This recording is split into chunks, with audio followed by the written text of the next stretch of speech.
Ship 35 has had quite the week. Not only did it perform a 1-engine static fire, but it was followed by a 6-engine static fire of its Raptor engines. But wait, that looked a bit more explosive than usual. Did something go wrong? Starbase will also become official. The election has been won and the gateway to Mars will become a city under Texas law. We've also spotted some very exciting developments at Pad B's launch mount. Will this huge honking block of reinforced metal finally roll to the launch pad in under 48 hours time? There's only one way to find out, and it's coming up in your Starbase update.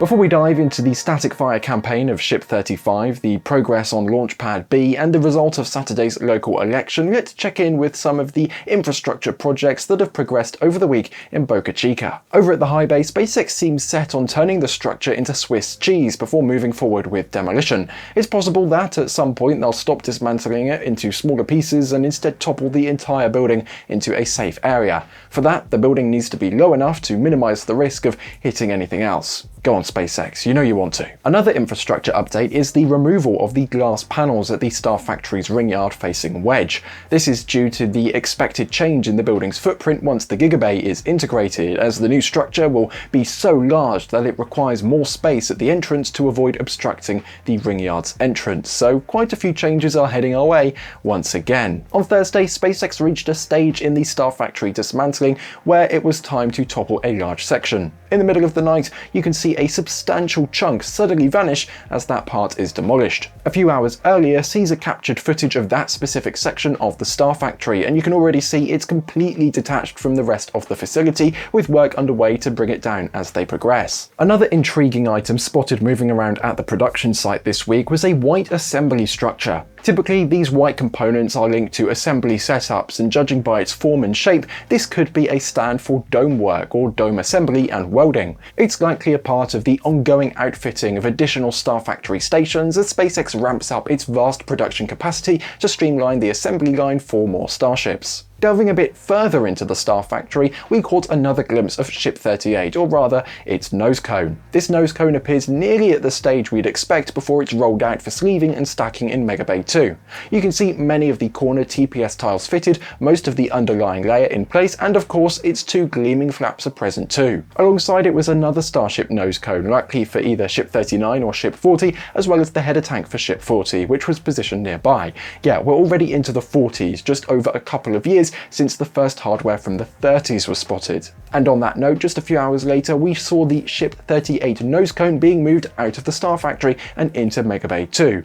There, the 4-point lifter was already prepared to hoist it and begin stacking the forward section of the ship. So the next Starship stacking is now well underway. Let's take a quick look at our friend Test Tank 17. The designated Booster version 3 test tank is still positioned by the window at the Star Factory, easily visible from the road. This is handy for us as it confirms it's still there. The likely reason is that it's awaiting a slot at Massey's for testing, as Massey's has been rather occupied this week, as you might have seen. It also appears that while Test Tank 17 was stationed there, at least one SpaceX worker was inspecting and documenting the tank. Perhaps they were taking photos and notes to compare its condition before and after the test campaign. It'd be fascinating to know, but alas, it's likely we'll never find out. Let's take a look at Pad B and its progress over the week. From Sunday night into Monday, a component believed to be an actuator was hoisted into the launch mount by crane. What's notable isn't just the component itself, but that this marks the start of SpaceX tackling the more intricate installation work on the mount involving clamps,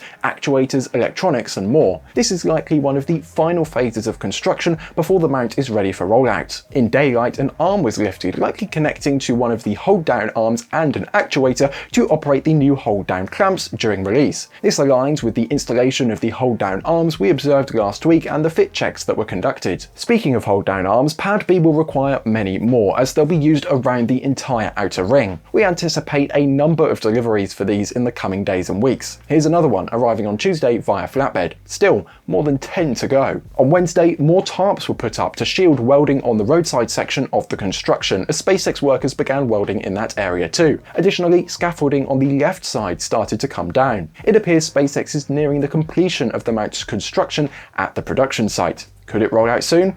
We'll have more on that at the end of the video. Over at Pad B proper, at the area where the launch mount will be installed, the week began with some piping work. You can see a smaller crane lifting a pipe section. This was fitted closer to the tower, not directly within the pad structure, but as it's an insulated pipe, it's likely intended for cryogenic use such as nitrogen, oxygen or methane. That wasn't the only piece of piping installed in the area, as SpaceX is likely working on linking the trench that connects to the Pad B gantry with the orbital tank farm connection for Pad B. This is promising, as it will ultimately lead to a fully connected pad. Meanwhile, with the flame trench walls, another wall segment was lifted on the tower side of the trench. You can now clearly see the walls rising on both sides of this huge piece of protective infrastructure. It's tricky to assess with just our ground views, but we reckon most of the wall segments for the trench are now in place. This progress carried on into Monday, as SpaceX fitted a wall segment at the top of the tower side, which appears to be the uppermost level of the flame trench wall. This will align with the walls of the Orbital Launch Mount once it's installed. SpaceX also began moving a beam likely used to ensure the four legs of the Orbital Launch Mount are balanced with each other. Before installing the pad, it's crucial that all four legs are perfectly aligned, as you wouldn't want to place a tremendously heavy Orbital Launch Mount at a skewed angle. On Wednesday, another intriguing delivery was spotted at Orbital Pad B, a set of what appeared to be fans on a trailer. Curiously, these are mounted in the same type of frame used previously for pre-assembling vaporizers, tank farm pumps, and other tank farm components, so they're likely a building block for the tank farm. Why the need for the fans, you may ask? There are a few possible reasons, but the primary one is that these will be part of the vaporizers which heat liquids in the tank farm into gas. This gas is then used to pressurize various components and tanks within the tank farm. Essentially, it's like a reverse PC cooling fan. Instead of cooling radiators to dissipate heat, these fans use the warmer outside air to push heat through the vaporizer, a large radiator surface, to quickly warm up the gas. Last week we discussed the rollout of Ship 36. As a reminder, this is not the ship for the next flight, at least for now, but rather the one slated for Starship's 10th flight, the one after the next. This ship has no engines installed and was at Massey's for cryogenic testing. And tested it was. Over Sunday into Monday, it underwent 12 hours of step-by-step cryo testing, filling both the liquid oxygen and liquid methane tanks and likely the header tanks too. During this testing, both tanks were filled and drained, and SpaceX pressurized the ship to flight pressure and likely beyond to check if the welds, lines and tanks can withstand the required pressure. Naturally, this test uses nitrogen instead of methane to prevent any risk of explosion if something goes south. It's a low-risk test conducted before engine installation. From what we can gather, this test went as planned. The tests on Ship 36 evidently went smoothly, and a clue to that is the swift rollback of the ship from the Massey's test site to Mega Bay 2 shortly after. In and out in just over 48 hours from rollout to rollback. That's a cracking pace for a ship cryo test, especially when you consider how long these could take previously. Bear in mind, what's being tested here is none other than the largest upper stage in aerospace history, so hats off to SpaceX for streamlining this process to near perfection. When it was back, it was hooked up to the 4-point lifter, which mimics the chopstick lifting process with its 4 connection points, removing the need for the old-style crane lift points which used to be bolted to the top of each nose cone back in the day. It was then ready to be shifted back to the installation platform, likely heading for the same spot Ship 35 recently vacated. By the way, spot that ship in the background? Indeed.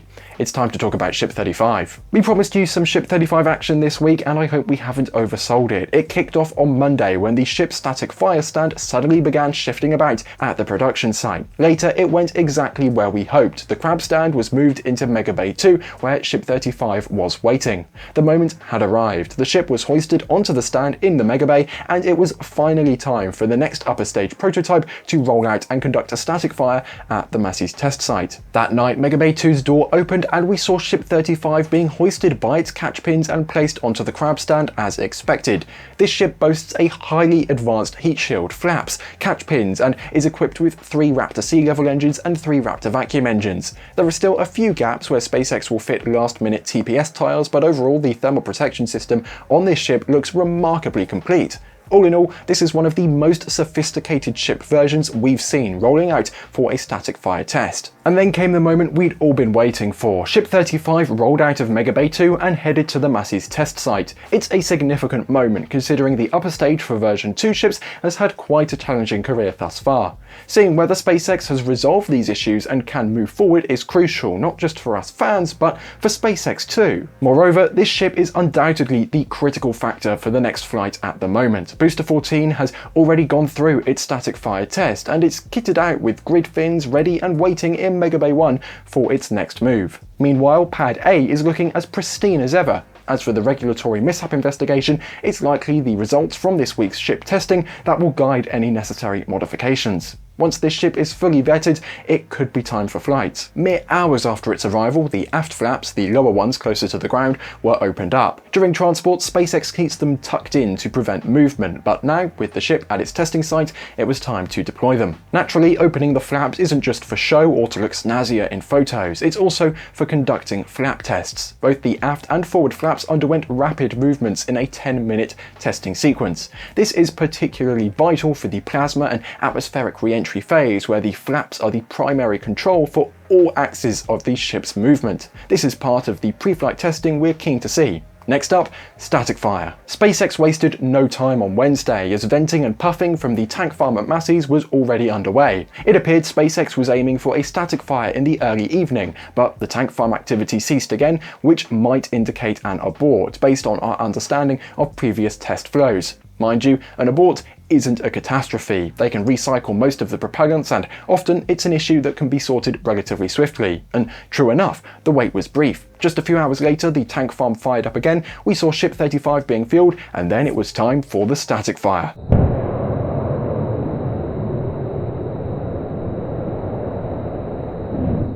The firing initially looked clean, but the thrust output clearly indicated that it wasn't all 6 engines performing at full capacity. From what we observed, we estimated it was likely one of the single engine tests we've seen in previous campaigns, specifically intended to showcase the spacecraft's in-space burn capabilities and validate its performance for future missions. And as we know by now, this was indeed confirmed by SpaceX in a social media post shortly after, saying, quote, "The Starship preparing for our 9th flight test completed a single engine static fire demonstrating an in-space burn. This is crucial to show that they can steer and adjust the orbit of the massive ship in space. It's not just about capability, but also safety, as you wouldn't want such a huge ship stranded in orbit without maneuvering or steering abilities. This test also likely serves to assure regulatory bodies like the FAA that SpaceX is progressing towards full orbital payload deployment readiness, which requires this burn to function as a deorbit burn." After the test, the ship was safely detanked. Of course, another static fire was still to come, as SpaceX still wanted to verify the integrity and plumbing of all 6 engines together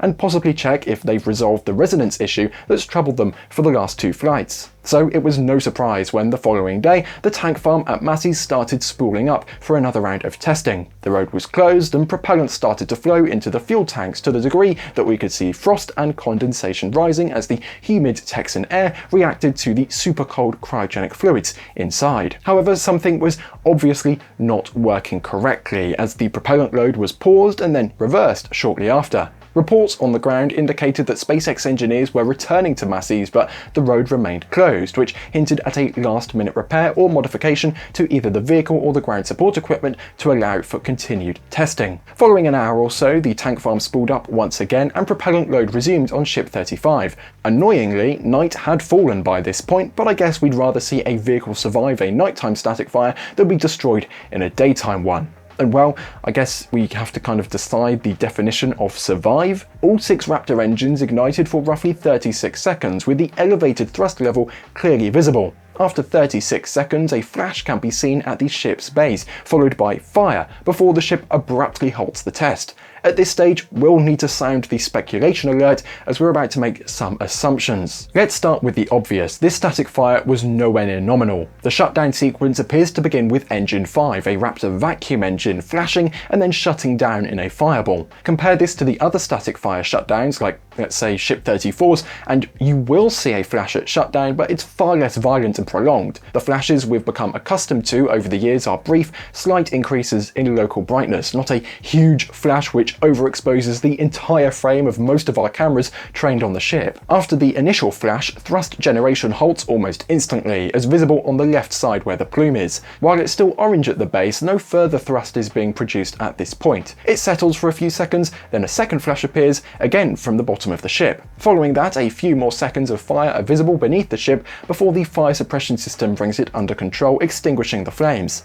During the incident, and yes, it's likely fair to call it an explosion, fire can be seen even shooting out of the vents in the engine section around the ship. So what transpired there? As of the time of writing, neither SpaceX nor Elon Musk has issued a statement or posted anything online, which isn't a promising sign. Typically, after a successful static fire or even the previous flight tests, the company has been swift to confirm success in preparation for the next steps. I mean, we even saw it earlier in this episode. The failure mode bears a striking resemblance to issues seen with previous ships, where it appears one engine became unstable for some reason, disrupting the firing sequence. The key questions now are, what's the condition of that engine? Did it simply shut down abruptly, or did it affect other engines? And what about the fire? Was the fire we observed a result of the engine malfunctioning, or was it the cause, as we've seen in previous flights? Recall that previous flight failures stemmed from fires developing behind the Raptor engines, which gradually incapacitated the engines. The silver lining might be that SpaceX has now replicated an issue encountered twice in space,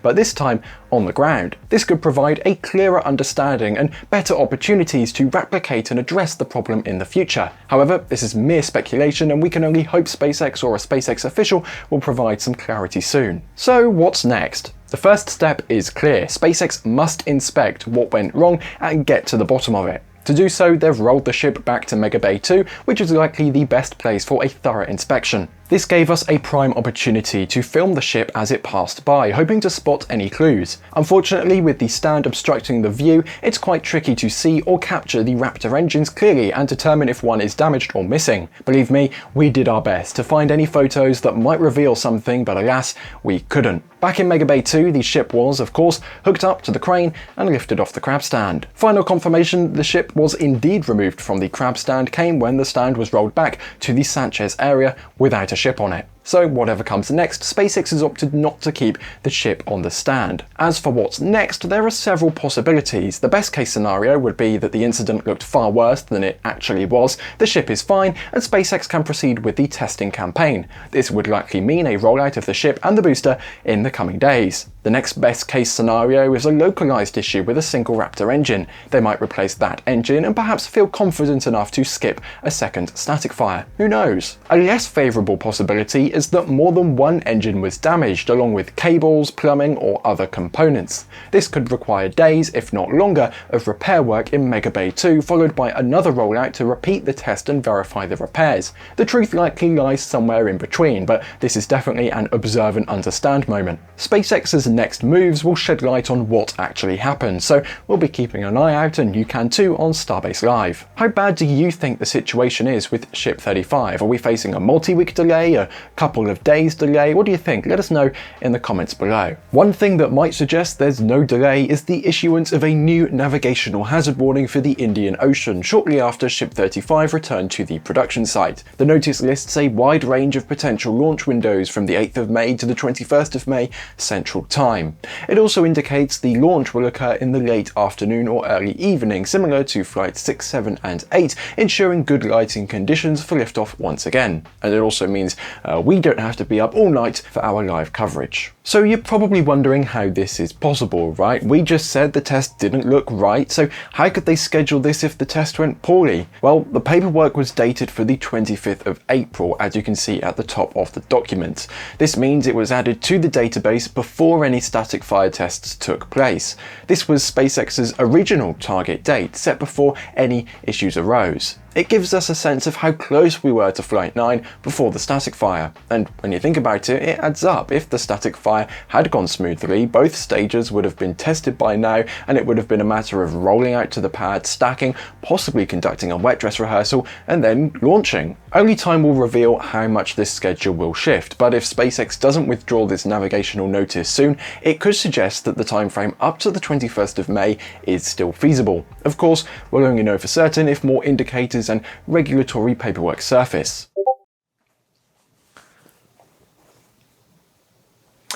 So it turns out more indicators have surfaced. The US Coast Guard has published a local notice to mariners indicating hazardous space operations beginning May 13th for a 23:30 through 01:34 UTC window running every day until May 23rd. This means the launch window opens at 18:30 local time. This notice doesn't have a date of when it was actually filed within the text of the notice, however, we do know that it was added to the US Coast Guard database today, May 5th, which is of course after the static fire took place. If you're feeling even more confused than before we obtained all of this information, don't worry, DAS has you covered. We have a video covering every single item we look at when trying to determine Starship's next launch date. You may recall that a couple of weeks ago we covered the ongoing election in Starbase, where local residents voted on whether or not to incorporate as an independent city. The polls have been open for a few days for early voting, however election day proper was Saturday just gone. The polls closed at 7 o'clock and the full results were declared just a couple of hours later,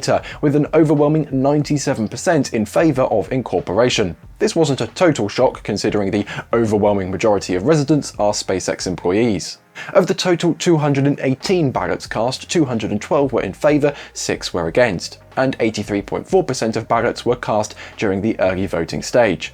This results in a total voter turnout of 77%. With this, Starbase will officially become its own city under the mayor and 2 commissioners structure. All 3 positions were elected alongside the vote to incorporate Starbase, and all 3 positions were unopposed. The mayor of the city of Starbase will be SpaceX's Vice President of Texas Test and Launch, Bobby Pedin. Originally, the candidate was SpaceX's security manager, Gunnar Milburn, as his signature was on the petition that started this entire election process. However, evidently, this was changed at some point. The 2 commissioners serving alongside Mayor Pedin are SpaceX's Senior Director of Environment, Health and Safety, Jordan Buss, and former Starbase Manager of Operations Engineering, Jenna Peterzelka. It remains to be seen what changes will unfold over time as a result of this vote, but one thing is for certain, Starbase is now going to be a city. The full impact of these changes will likely take a while to become apparent, but given SpaceX's push for this move, there are undoubtedly strategic reasons behind it, and some changes are to be expected in due course. I think it's probably time for some upbeat news. On Friday, Caesar noticed that a few SPMTs, the self-propelled modular transporters used for moving big items like starships, super heavy boosters, test tanks,